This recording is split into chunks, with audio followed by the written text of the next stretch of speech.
Hello everyone, welcome to Kalam Eyes. My name is Mohit. किसी भी जंग में जाने से पहले यह बहुत जरूरी है कि अपने ओपोनेंट को, अपने एनिमी को जानना कि वो किस प्रकार से खेलता है, क्या उसके स्ट्रेंथ है, क्या उसकी वीकनेसेस है। और यूपीएससी की जर्नी में हमें जो हमारा ओपोनेंट नजर आता है वो है यूपीएससी के द्वारा दिया गया सिलेबस। अब मेंस की जब बारी आती है तो आपको GS1, GS2, GS3, GS4 और ऑप्शनल, इन सभी का सिलेबस जो है विस्तार रूप में, डिटेल्ड रूप में सभी कोचिंग्स XYZ प्रोवाइड कराती हैं। लेकिन जब एस्पिरेंट से बात की जाए क्या उन्हें यूपीएससी के एसए के सिलेबस के बारे में जानकारी है या नहीं है, तो 90% जो बच्चे हैं उन्हें यूपीएससी के एसए के सिलेबस के बारे में जानकारी होती ही नहीं है। अब इस वीडियो में हम समझेंगे कि एसए का सिलेबस को जानना कितना इंपॉर्टेंट है और सिलेबस की जो 5 लाइनें हैं उनके एक एक टर्म को डिसाइफर करेंगे, क्योंकि बहुत जरूरी है जब हम किसी भी जंग में जा रहे हो, किसी भी वॉर में जा रहे हो, तो अपने अपोनेंट के बारे में सभी जानकारी रखें और हमें तैयारी आखिर करनी किस चीज की है, किस तरीके से करनी है, यह जानना भी बहुत इंपॉर्टेंट है। तो चलिए एक एक करके हम आज यूपीएससी के एसए को डिकोड करेंगे, डिसाइफर करेंगे। Let's start. क्या कहता है यूपीएससी का डायरेक्टिव एसए सिलेबस के अकॉर्डिंग? तो candidates may be required to write essays on multiple topics.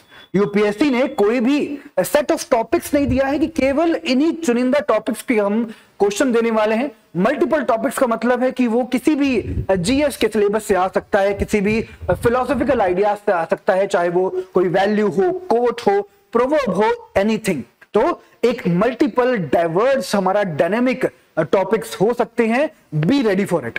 उसके बाद ये बोला जाता है कि कैंडिडेट्स, मतलब कि candidates will be expected to keep closely to the topic, to arrange their ideas in an orderly fashion and to write concisely, and the credit will be given for effective and exact expression। अब कहने के लिए ये केवल 5 line है, लेकिन जहां जहां आप हाईलाइटेड चीज देख रहे हैं, these are the keywords, the directive that you must follow while writing any essay topic and while preparing for the essay examinations of UPSC। अब चलिए एक एक इस कीवर्ड को closely, arrange, orderly, concisely, effective, exact, आखिर इनका true meaning क्या है, क्या ये कहना चाहते हैं, किन चीजों का आपको ध्यान रखना है while understanding the essay paper. Let's look one by one. ठीक है, सबसे पहले हम जानते हैं क्लोजली के बारे में। क्लोजली का यूं तो आप नॉर्मल इंग्लिश में समझेंगे कि आपको ट्रैक पर रहना है। एक साइकिल आप अपने ट्रैक पर चला रहे हैं तो आपको उस साइकिल के ट्रैक से दाएं बाएं नहीं जाना है, राइट लेफ्ट नहीं जाना है। You have to walk straight on the path और way the path leads you. अब don't stray away from the topic. आपको टॉपिक से इधर उधर नहीं जाना है। जो टॉपिक आपको दिया है, every point, every example and reference must have the direct relevance. If the topic is in front of you that nearly all men can stand adversity to test their character, give him power, you have to talk about that what happens when we give power to someone, how people react, behave when they are under adversity, and उसमें difference क्या है adversity में और power में, how the true character is tested under the times of power handling। तो आपको उसके ऊपर बात करनी है। ऐसा नहीं होना चाहिए कि लुकिंग लंदन टॉकिंग टोक्यो। जिस टॉपिक के बारे में आप जिक्र कर रहे हैं, आपका हर एक पैराग्राफ, आपका हर एक dimension should be targeted towards the asked topic, essence of the topic. तो यही है क्लोजली जब हम बात करते हैं, आपको एक स्नाइपर की तरह देखना है। स्नाइपर समझते हैं आप क्या करता है? स्नाइपर जो है बुल्स आई पे हिट करता है, एक शॉटगन की तरह नहीं। शॉटगन क्या करता है? शॉटगन अपना एक्सप्लोजन से किसी भी चीज को मार गिराता है। वो ये नहीं देखता कि वो वार कहां कर रहा है, वो प्रिसीजन से वार नहीं करता। उसका एक मात्र गोल होता है that they have to explode everything. लेकिन एक स्नाइपर हमेशा जहां पर उसको बोला गया है वहां वार करता है। तो you have to be just like a sniper.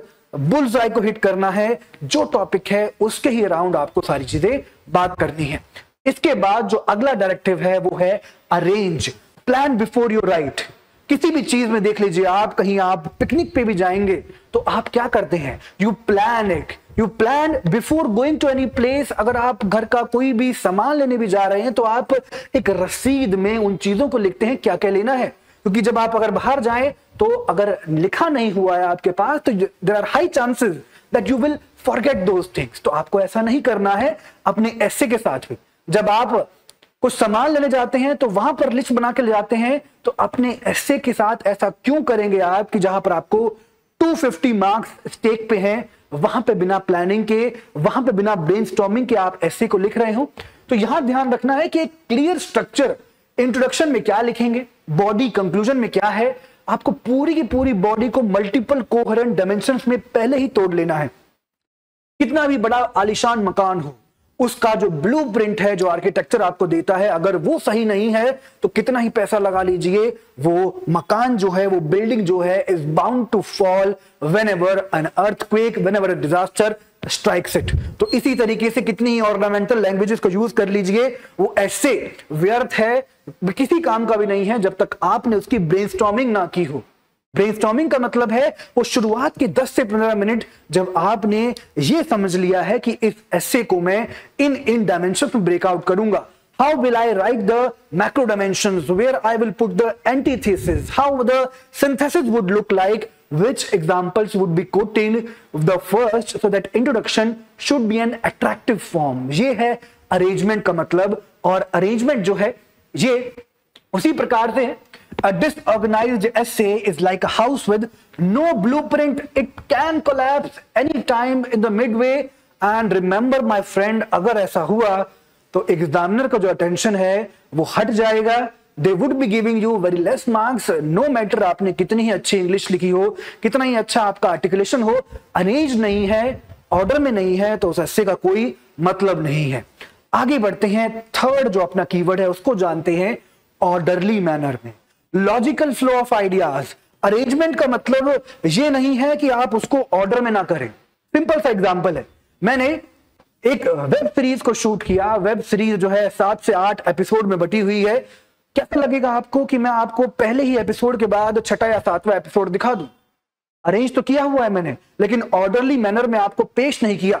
तो you would be feeling like एक ट्रेन की पटरी चलते चलते जहां ट्रेन की पटरी खत्म हो जाए, you would fall into the pit, you will fall into the, एक तरीके से आप खाई में गिर जाएंगे। तो कैसा लगेगा आपको? सिमिलरली एक एग्जामिनर को लगेगा, when he is reading but the things are not arranged in an orderly manner, so he would be seeing the episode 1, after the episode 7 things will not make sense। यही चीज आपको ध्यान रखनी है orderly fashion में। Each paragraph should flow from the previous one, use transitions। यही है macro to macro transitions और माइक्रो टू माइक्रो ट्रांजिशंस। वो कैसे करते हैं इनको भी हम क्लासेस में सीखते हैं, लेकिन ये आज सिलेबस हम समझ रहे हैं तो ऑर्डरली फैशन में लिखना जरूरी है। अब चाय बनानी है आपको, चाय बनाने के लिए आपने आइडेंटिफाई तो कर लिया है कि मेरे को ये सामान चाहिए, लेकिन उसका स्वाद जो है जब तक नहीं आएगा जब तक आप ऑर्डर में चीजों को सही तरीके से, सही अनुमान में लिंक करते हुए नहीं डालेंगे। चाय तो वैसे भी बन जाएगी कि दूध पहले डाला, पानी बाद में डाल दिया, चाय तो बनेगी, लेकिन क्या उसका स्वाद वो होगा, ये आप ही बताइए। अब ये ऐसे ही ऐसे है कि जो अपना डॉक्यूमेंट्री होती है उसको भी आप अनफोल्ड नेचुरली करो, not feel like a collage of disconnected orderly जो अनऑर्गेनाइज्ड थिंग्स हैं। तो एक कोलाज की तरह नहीं होना चाहिए, it should be perfectly organised such that कि इट मेक सेंस कि आप एक डायमेंशन से दूसरे डायमेंशन में कैसे जा रहे हो, इट शुड मेक सेंस। उसके बाद आता है कंसाइज। यूनिवर्सिटी के एग्जाम की ध्यान दिलाना चाहता हूं मैं आपको, सभी ने बीटेक बीए कुछ तो किया होगा। राम श्याम का भाई है, श्याम राम का भाई है, दोनों आपस में भाई हैं और दोनों आपस में एक दूसरे को जानते हैं। ये फलाना फलाना ढिमकाना लिख के आपने पूरा का पूरा एक पेज भर दिया करते थे यूनिवर्सिटी के एग्जाम में, क्योंकि वहां पर नंबर आपको पेज भरने के स्टाइल में दिए जाते थे। कहीं तो कहा जाता है कि आपके पेन के साइज का नाप के देख लिया जाता था कितने आपने पेज भरे हैं, फिर आपको मार्क्स दिए जाते थे। लेकिन UPSC my friend, it is a different ball game all together. यहां पे आपको ध्यान रखना है कि आपको कंसाइज मैनर में लिखना है। सिंपली राइट, राम श्याम का भाई है, उससे सारी चीज क्लियर हो जाएंगी। ठीक है, तो आपको ध्यान रखना है कि से मोर विद लेस वर्ड्स, तभी आप अपने ज्यादा से ज्यादा एक्सप्रेशंस को एक्सप्रेस कर पाएंगे। और ये देखिए कि आपको एग्जामिनर को कम से कम दिक्कत देनी है, कम से कम परेशानी देनी है। वो कब होगा? जब आप कम शब्दों में ज्यादा बातें कह पाएंगे। Avoid rambling, make your writing sharp, direct and to the point. Example देखते हैं। एक स्टेटमेंट है, in today's modern times people from all walks of life and different backgrounds are often observe to participate in environmental conservation activities. ये मेरा ही बोलते बोलते सांस फूल गया। एग्जामिनर की सोचिए, जिसको पढ़ रहा होगा और जिसकी उम्र भी मान लीजिए 45 से 50 की एज में रही होगी, वो इसको क्यों पढ़ेगा? क्या पढ़ेगा इसको? वो they would not be impressed by such things. Simply right, environmental activism today is inclusive and widespread. कम शब्दों में ज्यादा बात, स्प्राइट पीजिए, सीधी बात, नो बकवास कीजिए, स्ट्रेट फॉरवर्ड चीजों को लिखिए। अब यूपीएससी जो है क्लैरिटी को वैल्यू करता है ओवर द क्लटरनेस। क्लैरिटी होनी चाहिए बातों में, हैप्पीली कुछ भी नहीं लिख के आना है वहां पे पेज भरने के लिए। हर चीज एक मीनिंग है and attach a meaning to it. That's what we mean by concise approach. Fine. उसके बाद आता है इफेक्टिव और एग्जैक्ट मैनर। ये है right to leave a mark. कुछ भी यूं ही नहीं रैंडम चीजें लिखनी है। हर एक चीज का मतलब है इफेक्टिविटी। इफेक्टिविटी का मतलब ये नहीं है कि आप ऑर्नामेंटल लैंग्वेज यूज कर रहे हो, you are using English and so on. Ideas powerful होने चाहिए। आइडियाज जो हैं थॉट प्रोवोकिंग होने चाहिए। Call to action, call back method. Introduction को आप एनेक्डोट के जरिए उनकी सेंसेस को प्रोवोक करने की कोशिश कीजिए। When you provoke the senses of any reader, any examiner, they come into your world with you। और इंट्रोडक्शन का यही गेम होता है। एंड ये अचीव कैसे करें? इफेक्टिव और एग्जैक्ट मैनर में लिख के। यहां पर आप एक कोर्टरूम में वकील की तरह अपने को देखिए। वकील जो है कन्विंस करता है, जज को कंफ्यूज नहीं करता। तो आपको भी अपने जज जो कि एग्जामिनर है उसे कंफ्यूज नहीं करना है, कन्विंस करना है। और कन्विंस कोई कब होगा? कन्विंस कोई तभी होगा जब अपने आप को आप थॉट क्लैरिटी से अच्छे तरीके से अपने थॉट्स को पेश कर रहे हो। And that's what is needed in the essay paper. तो ये कीवर्ड्स हैं, अल्टीमेट आपकी गाइड है। It is we knowing about our opponent कि आखिर एसे पेपर हमसे चाहता क्या है।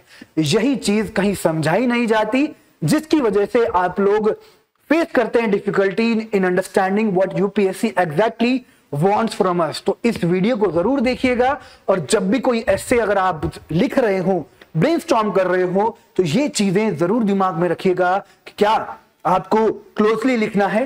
You have to arrange in an orderly fashion, right concisely, and the expression should be effective and exact. So जरूर देखिएगा इस वीडियो को और इस पे काम कीजिएगा। चलिए मिलते हैं नेक्स्ट वीडियो में। Till then take care, happy essaying. Thank you very much. Jai Hind.